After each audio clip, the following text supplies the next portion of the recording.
ఎందుకు నోటీస్ పంపించావు? ఎందుకు పంపానో కోరి నాకు రాసిచ్చిన మీ నాయన చెప్పలేదా? రాయడానికి ఆయన ఎవరు, రాయించుకోవడానికి నువ్వెవడివి?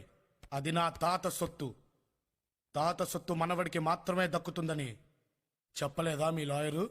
అంటే సెక్షన్ 136 ప్రకారం. లాయరు, నల్ల కోటేసుకున్న వాడికి నాలుక చాలా అవసరం. దాన్ని ఉంచుకో, తెంచుకోకు. సాంబా, నువ్వు ఎక్కడున్నావో మర్చిపోయి మాట్లాడుతున్నావు. నువ్వు వచ్చిన ఊరు నాది, నువ్వు ఉన్న ఇల్లు నాది, నువ్వు కూర్చున్న కుర్చీ నాది, నీ చుట్టూ ఉన్న బలగం నాది. ఇవన్నీ ఉన్న ఈ సీమ నాది.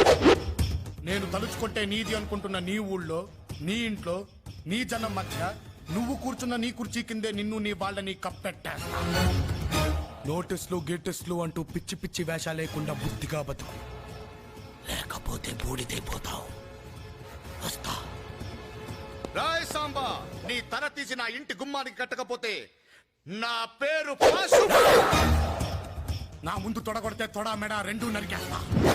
తెంచు, తెంచు.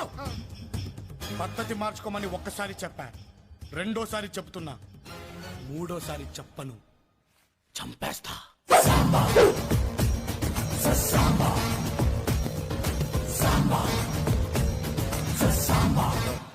చావుని చాలా దగ్గరగా చూసినట్టుంది కదండి. మీరు అలా